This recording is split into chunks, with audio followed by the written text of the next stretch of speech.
ভারতের লোকসভা নির্বাচনের পর পশ্চিমবঙ্গে ক্ষমতার হাতবদলের রেশ কাটতে না কাটতেই বাংলাদেশের সীমান্ত ঘেঁষা এই রাজ্যে শুরু হয়ে গেল এক চরম অস্থিরতা। পশ্চিমবঙ্গের নতুন মুখ্যমন্ত্রী এবং বিজেপি নেতা শুভেন্দু অধিকারী ঘোষণা করেছেন, রাজ্যে শুরু হচ্ছে তথাকথিত পুশব্যাক প্রক্রিয়া। ২০ মে থেকে আনুষ্ঠানিকভাবে এই নীতি কার্যকর করার নির্দেশ দিয়েছেন তিনি। আর এর পেছনে হাতিয়ার হিসেবে ব্যবহার করা হচ্ছে ভারতের বিতর্কিত নাগরিকত্ব সংশোধনী আইন বা সিএএ। কিন্তু আপাতদৃষ্টিতে একে জাতীয় নিরাপত্তা বলা হলেও এর ভেতরে কি লুকিয়ে আছে চরম সাম্প্রদায়িক রাজনীতি। শুভেন্দু অধিকারীর ঘোষণা অনুযায়ী পশ্চিমবঙ্গ পুলিশ এখন থেকে তথাকথিত অবৈধ অনুপ্রবেশকারীদের চিহ্নিত করে আটক করবে। এরপর তাদের তুলে দেওয়া হবে ভারতের সীমান্তরক্ষী বাহিনী বিএসএফের হাতে, যাতে বিএসএফ তাদের বাংলাদেশের বিজিবির কাছে ফেরত পাঠায়।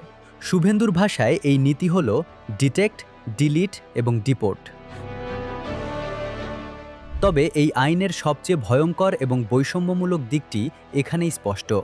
সিএএর নতুন পরিমার্জন অনুযায়ী ২০২৪ সালের ৩১ ডিসেম্বরের মধ্যে পাকিস্তান, আফগানিস্তান কিংবা বাংলাদেশ থেকে আসা অমুসলিম ৭টি সম্প্রদায়ের মালওয়ার মানুষকে ভারতের নাগরিকত্ব দেওয়া হবে।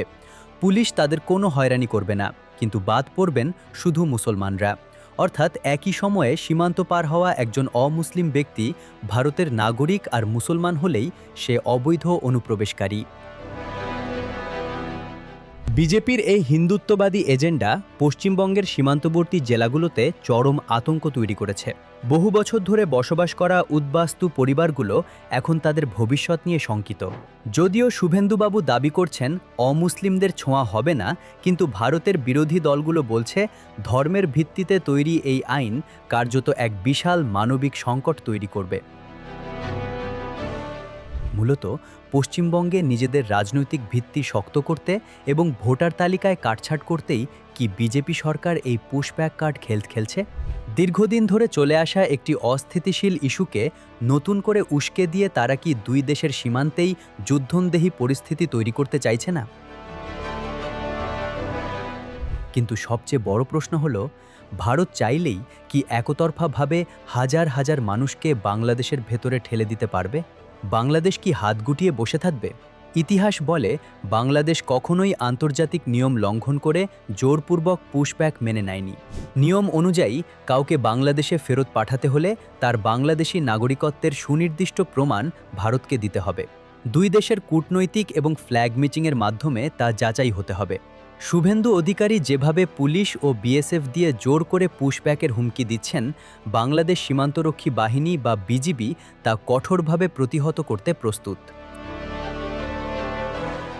ঢাকা স্পষ্ট করে দিতে পারে যে দিল্লির অভ্যন্তরীণ রাজনৈতিক এজেন্ডা বাস্তবায়নের খেসারত বাংলাদেশ দেবে না।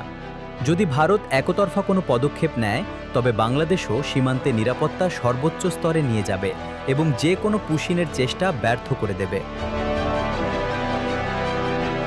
পশ্চিমবঙ্গের এই নতুন রাজনৈতিক চাল শেষ পর্যন্ত দক্ষিণ এশিয়ার ভূরাজনীতিকে কোন দিকে নিয়ে যায়, সেটাই এখন দেখার বিষয়।